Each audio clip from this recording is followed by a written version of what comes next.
Last class we worked on finding the measures of central tendency and dispersion for generally raw data.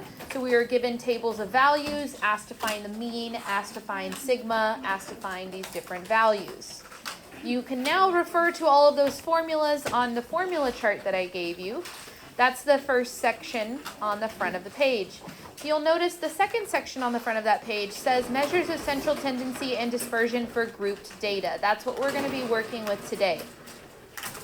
When I say grouped data, what I'm meaning is the type of tables, like you'll see in example 1, where instead of just raw data, I've given it to you in classes with frequencies of observations in those classes instead of the actual observations themselves. Because I'm not giving you the raw data, when we have grouped data, we will only ever be able to find approximations for these different functions, these different values. So notice that today, whenever we're doing these, I'm always going to write down the squiggly equal sign because these are going to be truly approximations since it's grouped data. When we're working with these formulas, there's a couple notations we need to make. The most important one is this first notation, x sub I. X sub I is the midpoint or value of the ith class. And since we're finding the midpoint, what could maybe be another word for midpoint? Middle, give me another one. Maybe something that like you just did on the whiteboards. Mean. We also call that the average. So when we're finding the midpoint of our classes, we will just be finding the average of the two classes, but you add them up, divide by 2, super easy. F sub I is the frequency of the class. The N is the number of classes. When we do weighted averages, WI is the weight of the ith observation. So we'll totally get there later.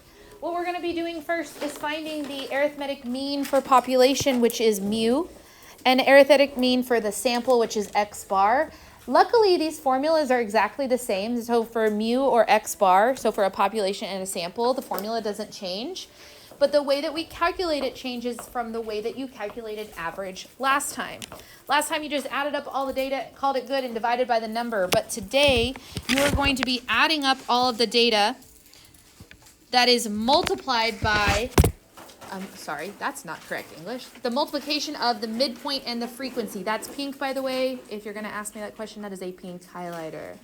So when we are finding mu and x bar, the mean or the average, we will have to multiply the midpoint of the class times the frequency. That is what we're adding up. And then we are dividing by the total number of frequencies, which again is the number of observations. So we're going to have to do a lot of computation today. And to help us out, our example that we're going to do together, I'm going to show you every single step and we're going to write down every single step. But later on, we'll just need you to be able to do these steps in Excel and call it a day. On the back page is going to be our example about weighted mean, but I have the formula here for you as well. We'll discuss that a little bit more later. For standard deviation of a variable, which for population is sigma, and for sample is S, there are two different formulas, but they're almost the same. We are going to calculate a whole bunch of things to find this numerator for either sigma or S. We're going to take the observation, we're going to subtract the average, we're going to square that subtraction problem, we're going to multiply it by the frequency, then we add all of those up, and we divide either by the number of frequencies for sigma, or the number of frequencies minus 1, which allows us for the degrees of freedom that we need in a sample. Then we take the square root of those numbers. These formulas are complicated, but if you have them and you understand how they're built and how to use Excel to find them, it's not that bad. Now here's where it comes to time for you to balance between watching my screen, writing stuff down, and typing in Excel. So the first things first, we saw this example in section 2.2. It had all of the traffic violations in New York City, and we were just looking at the data and learning how to create these classes. You then counted up the number of observations in each class, and so we would have this frequency table. That was from section 2.2. But now we want to summarize this data in the following ways. We are going to find for each class the midpoint of the class. And if we were doing this by hand, how do you find the midpoint of something? What? You guys told me earlier, it's a tiny little formula. Average. So we would do 50 plus 75 divided by 2, which is 125 divided by 2, which is 62.5. Now we could, with our brains or our calculators, calculate every single one of these. But that's a very inefficient way to do math. Instead, we're going to turn to Excel. Here's where it gets fun because I'm not going to be able to show you both at the same time. In Excel, we're going to skip the first row. And in A1, I want you to type the lower classes only, meaning the lower bound of every number on your paper. So this is 50, 75, 100, 125, 150. You see what I'm doing here? 175, just the lower bound.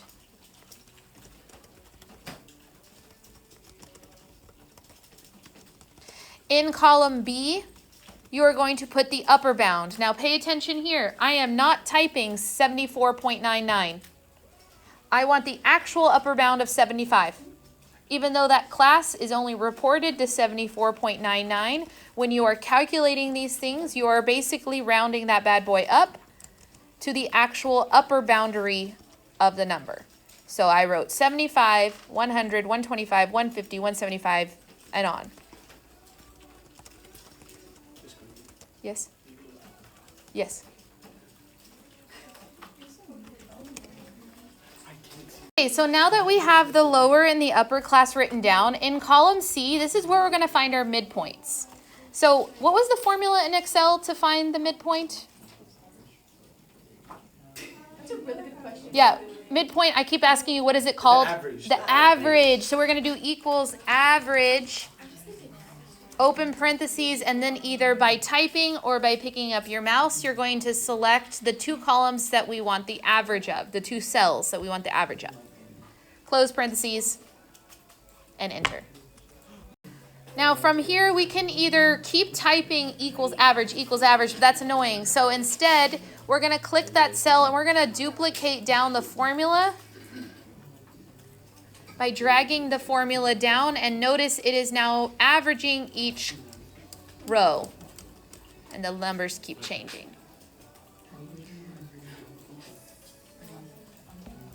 Once we have the averages or the midpoints, we're going to type in our frequencies. So we're going to use the frequencies from our table.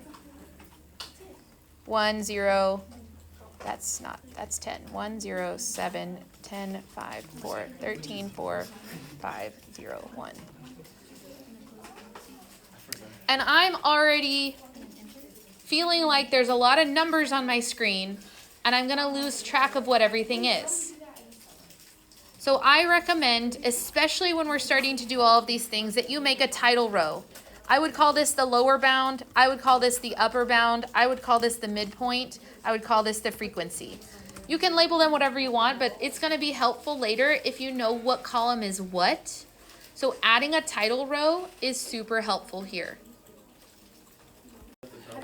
That's why I left the top. How did I do? I just typed it in from the paper. Like that's from your table on your paper. Now, we do need to write this column down on our notes because we calculated our midpoints. So go ahead and write this down on the observations or the midpoint column on your notes. I'll give you some time to do that. So 62.5, this is 87.5. I called it frequency.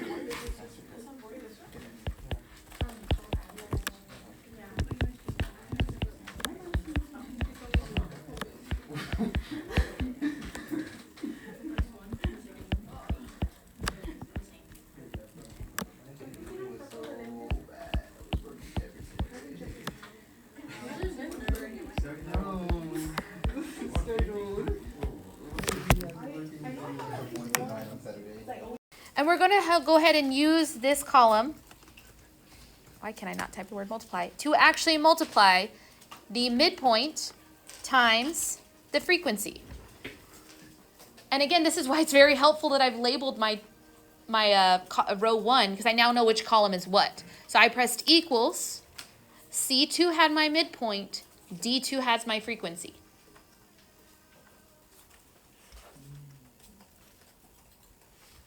When I press enter, hello, that's not the one I wanted. I get the same number this particular time, and there's a reason for that. Is it helpful that I'm zooming in? Yes. Sorry.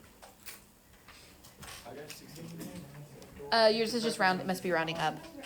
Here's the thing is, we are multiplying this number times this number. I got 63.5. 62.5 times 1 is 62.5. That makes sense. If I copy this formula down and fill it in, you're going to end up with some zeros, which is fine, because this class didn't show up at all. So 87.5 times 0 is 0. Let's go ahead and pause. We'll fill in this column onto our table on our notes. What we have done so far in our table is we have found the midpoint of the classes. We have calculated the midpoint times the frequency. We need this because if we're finding X bar, this is a sample, so we're finding the mean of the sample, we are going to need the sum of these values. That's going to go in the numerator of my formula. What goes in the denominator is the sum of the frequencies. We got to know how many things we actually took an observation of.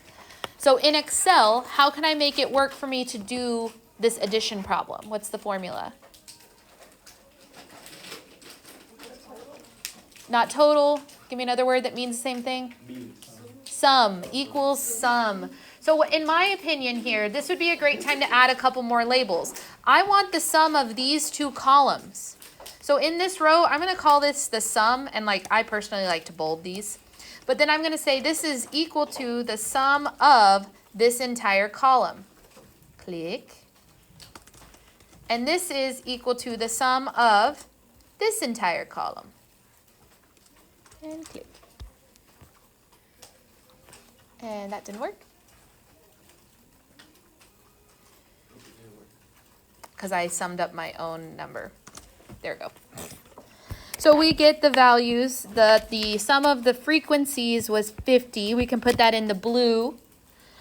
And that the sum of our midpoint times frequency is 9,125.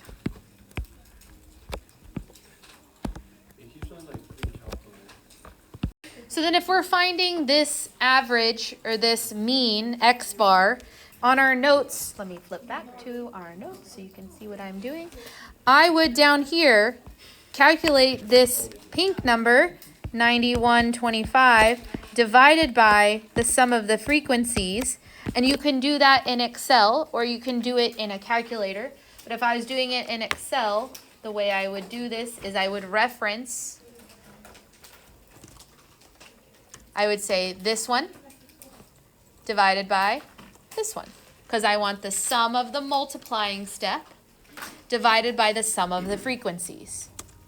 And wow, we get our mean. If I need to show you the formula again, it is just these two cells divided. And so we get 182.5. But we're going to use the squiggly equal signs to write this number down on our notes because it's grouped data and this is just an approximation. In fact, if I actually went back to section 2.2 where we saw this example and the raw data, which I did, and I calculate the actual X bar for the sample, it was 81.91. Ours is pretty close for it being grouped data. We've lost a lot of the details being in these class frequencies instead of just the actual finds themselves.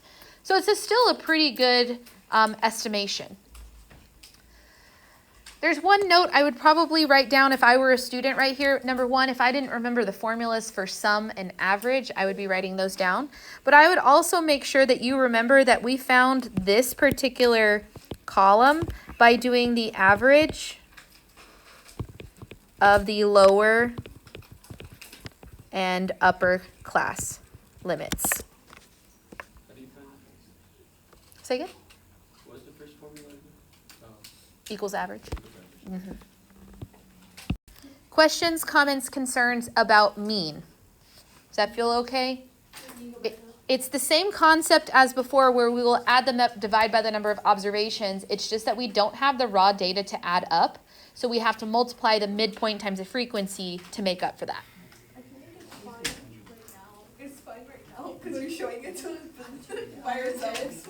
I hear you. That's why we'll practice, and then we get better. Can we try standard deviation? Standard deviation takes a little bit of work. Standard deviation is either sigma if it's a population or S if it's a sample. This is a sample, so we're using this example. I will tell you right now that first check your understanding example on the back of this is a population. Make sure you use the correct formula. You have to know the difference between population and sample. Okay, to do standard deviation, we need the sum of the square differences times the frequencies, which is going to take us 3 columns to do. The first column is just going to be the differences between our midpoint and our mean. Good thing we just found the mean, am I right? Now, one thing I'm going to write down on this, I would highlight the mean right here.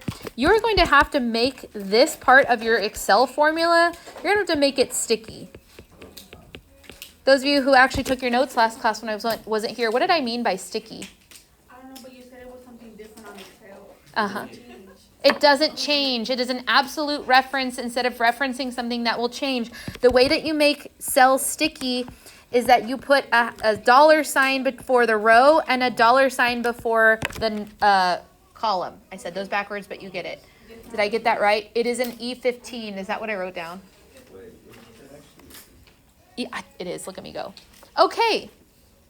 So when we find this formula, we are going to actually in Excel do the following. So this is my subtract step. I'm going to say I want to subtract the midpoint. Look at that. I'm so glad I labeled everything. That's the midpoint. And I want to subtract the mean. Except I don't want the mean to change. So instead of just immediately dragging this formula down, because if, not that direction, if we look here and I don't do the sticky key, it grabbed this number and it grabbed the number under the mean. That's not what I want. I don't want that to change. So instead, when I type in this first formula, if I put a dollar sign in front of the E and a dollar sign in front of the 15, it will make that cell absolute. It won't change that cell. So now I can just subtract this bad boy all the way down, and all of these are subtracting the mean from the midpoint. Even though the cells changed for the midpoint, the cell did not change for the mean.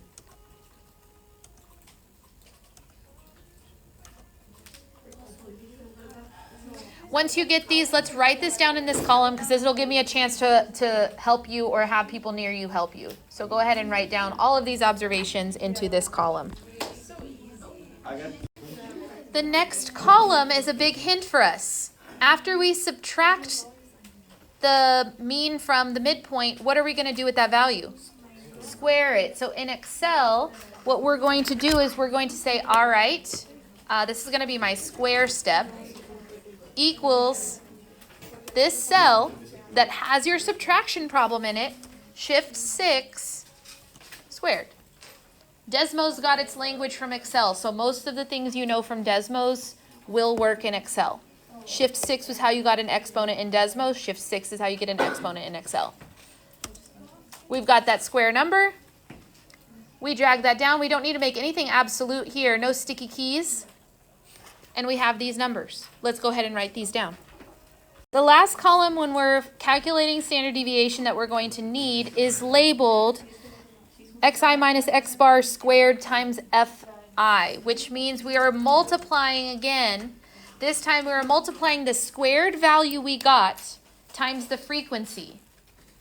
Shift 8 is times, and thank goodness I labeled this chart because I know that this is the frequency. So we're multiplying what we just found, which was the square of the difference, times the frequency. They don't gotta be sticky, right? No sticky. And we should get these numbers.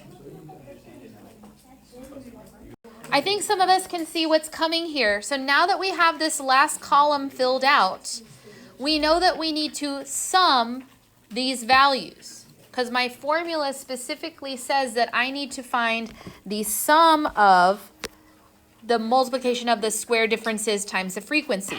This in our formula, in case you're following my color scheme, this is the green stuff. That's what's going to be my numerator in standard deviation. We already found the sum of the frequencies earlier. That's your blue number.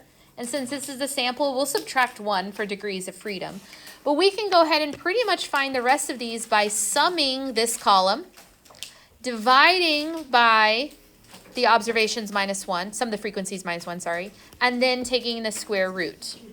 So in it, for example, let me show you. So I'm going to do, what was the formula to add all of these up? Equals sum, heard it. Equals sum of, and then I want all of this. And because there's lots of numbers on my screen, I am going to label this as the sum. And I'm just going to know that that is the sum right there. The next thing I want to do is divide. What I'm going to divide by is I'm going to divide the sum divided by the frequencies minus 1. And since there is a binomial in your denominator, you will have to put that in parentheses. Now, if you're like, I'm going to forget the parentheses, Miss Quigley, what is 50 minus 1? 49. Whoa, 49. You could type, literally just type the number 49, but I like using the reference for later. I'm lingering, so if anybody wanted to write that down, and make sure that you put parentheses when you do this divide step, that's going to be very important. I guess I should write my numbers down. So the sum was 143750. 143750.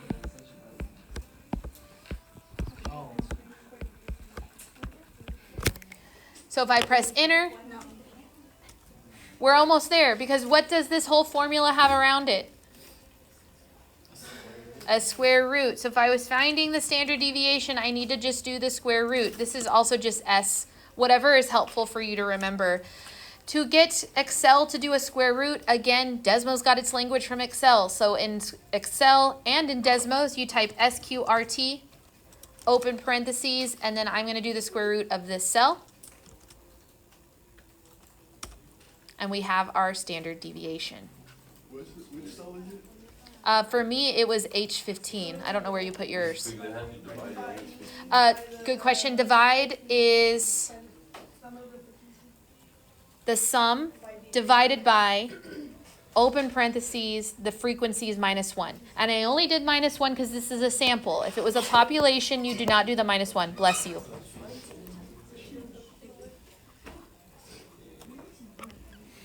And yes. What is the formula for the square root? Equals SQRT. And then you put the cell number in. Correct, yeah. Equals SQRT, open parentheses, put the cell number, close parentheses. Okay, because I was throwing the symbol up there. What? Okay. Okay, so here's a good question that I just got. Number 1 answer to this is every question on your homeworks and tests will tell you how to round. So make sure you read how you're rounding. In general, we normally round to 1 decimal more than the data. Our data was whole numbers, which means we're going to round to 1 decimal. This is also, this particular example is money. And what do we normally round money to? So there, again, just pay attention to how it's asked for you to round. Rounding convention is 1 more than the value given, but this is money, so we can do money. So for me, I'm just going to round to 1 decimal, even though I know it's money. So we should have gotten that the standard deviation S is 54.2. Now again, because this is raw data, it's an estimate of standard deviation. I did go back and calculated the standard deviation for the raw data, and it's actually 54.15. Which means our estimation is not that far off, even though we grouped this data. And that's pretty good. I know you have questions, comments, and concerns about how to do this. We're going to get a check for understanding example on the back. So just hang on to your questions. Is that cool? The only other thing we're going to talk about before we get to the check your, I forgot the word. Check your understanding questions is the concept of a weighted average. Now, the way that you're probably going to interact with weighted averages in your life is either A, calculating your grades, because my grades are weighted, 50% tests, 10% or 20% homeworks, and 30% quizzes. Actually, this might be switched, but you get it. That's a weighted average. The other thing that's a weighted average you have is your GPA. So when you go to college, either next year or the year after, you start off with nothing when you enter as a freshman. After your freshman first semester, you get your first GPA. The way that GPA is created or calculated is through the formula for weighted average, which is the sum of the weights times the values of the observation over the sum of the weights. Now, in regards to grade point average, the weights are the hours for each particular class that you take, and the values is the GPA points earned for whatever grade in that class. So let's say next semester you are Marissa. Cool. Marissa just completed her first semester in college. She earned an A in her 4-hour statistics course, a B in her 3-hour sociology course, A in 3-hour psychology course, C in her 5-hour computer programming course, and an A in her 1-hour drama course. Let's find her weighted GPA. The way that we do this is we calculate the grade points earned for each grade times the weight of them, the hours that she took that class, and divided by the sum of the weights. Meaning, we would set up a formula that looks something like this. She earned an A in her 4-hour statistics class, a B in her 3-hour sociology, A in the 3-hour psychology, a C in her 5-hour computer programming, and an A in her 1-hour drama course. All of that is going to be over the sum of the hours, which was 4 hours and 3 hours and 3 hours and 5 hours and 1 hour. Now here's where knowing the weights of GPA points comes in handy. So it's a little insert over there. You get an A, that's 4 GPA points, a B is 3, a C is 2, a D is 1, and an F is no GPA points. So if this first class, bless you, she got an A in a 4-hour class, that means she's getting 16 points from that one. Where did I get that from? What is an A worth GPA points wise? 4. So 4 times 4 is, so what would the next number be? 9, because she got a B in a 3-hour class. 3 times 3 is 9. Then she got an A in a 3-hour class. 12. Then she got a C in a 5-hour class. 10. And then an A in a 1-hour class. 4. We would divide that by the sum. 4 plus 3 plus 3 plus 5 plus 1 is 16. 16 plus 9 plus 12 plus 10 plus 4. I know you can do that in a calculator. That's 51. If we do 51 over 16, that gives us her GPA, and after her freshman year, she has a GPA of 3.19. No judgment for Marissa, okay? Here's my question for you. Now that you know this, this is just a good, this is not math related, this is life related. If you were Marissa and you were getting into finals, what class should you have probably put the most effort into? So which one? 5-hour class. It's weighted so much more than the other ones.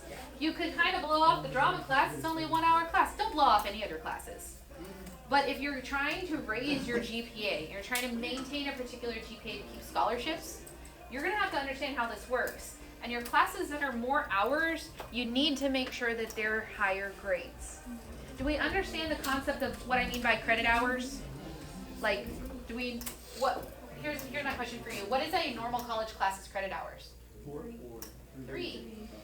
So if you took a 4-hour class, what does that mean? Well, you need to do better in that class for sure, but physically, what does that mean for you? Because a 3-hour class is normal. That means you go to class either for about an hour Monday, Wednesday, Friday, or an hour and a half Tuesday, Thursday. So where would the 4 credit hours come from? This is so off topic, but I just felt like talking about it. I think some of you guys are in bio, Miss Courtney's class. I'm pretty sure that's a 4-hour class. Because what do you have on top of regular class? Labs. So your biology classes would meet Monday, Wednesday, Friday for an hour, or Tuesday, Thursday for an hour and a half, and then you'd have an hour-long recitation or lab. So her computer science class probably had a recitation and a lab, and then regular class. The hours are the approximate amount of time you are in class per week for that particular class.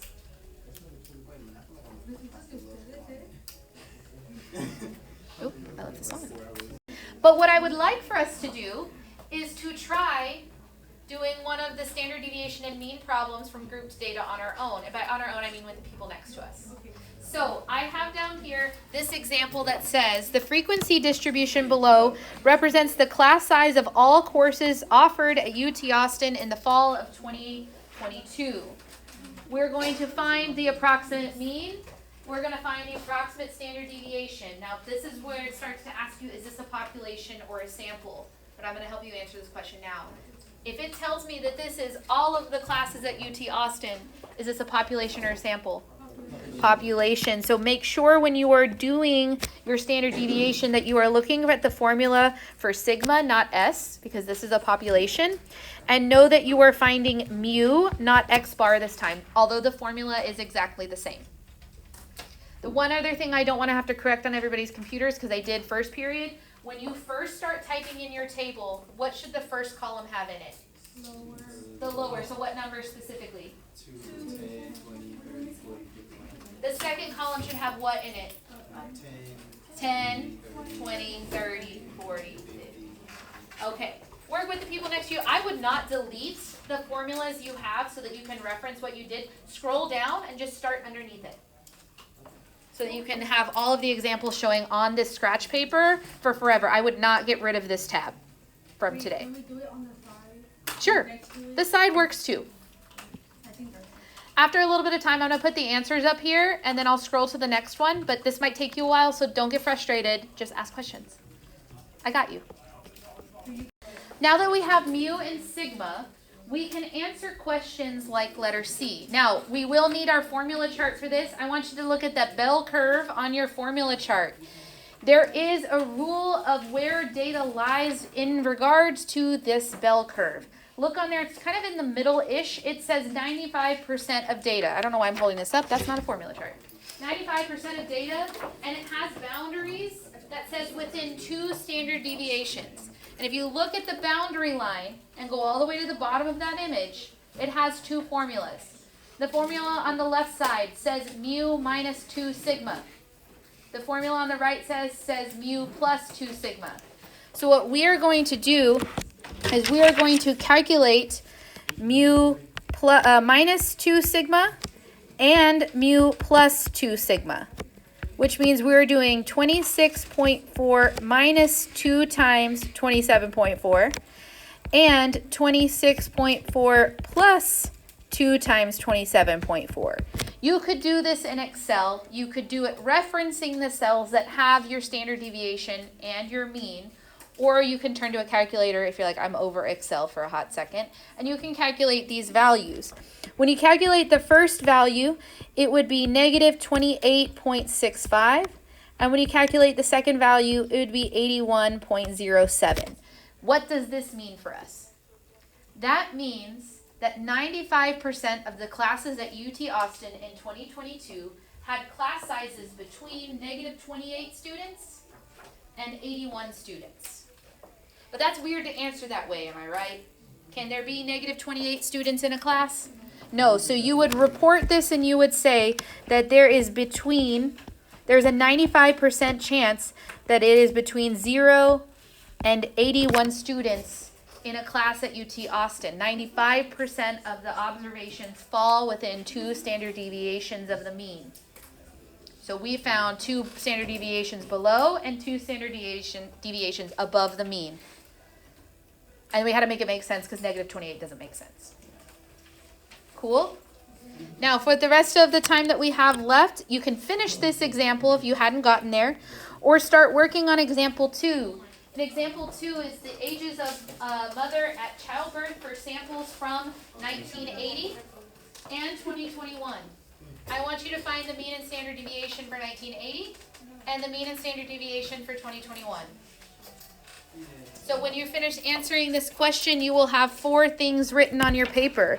You will have the information for 1980, and you will have the information for 2021. Now question, is this a sample or a population? Sample. So we are finding X bar and S for both of these populations. Because it's a sample, no longer a population. Look at how much you get to practice. Yay. Same thing, I'm going to leave this here, let you work, and then I will slowly put some answers up on the board. I'm going to go ahead and put the answers up here so we can talk about the second 2 answers. And I've left my paper somewhere, so I don't have the answers in front of me. For 1980, X bar, so the average was 25.5, and standard deviation was 5.4. For 2021, I got 29.9, and standard deviation of 5.9. These are in thousands, right? These are in thousands, yes. So which year has the higher mean? 2021. 2021. And which year has more dispersion in age? 2021. It's still 2021. Dispersion is talking about the standard deviation. That is a measure of dispersion. So since this number is larger, 2021 has the larger dispersion in age. Since the standard deviation is bigger for 2021, it has more dispersion. This would be closer together data because the standard deviation is smaller. This one is larger, so there's more dispersion. It's more spread out.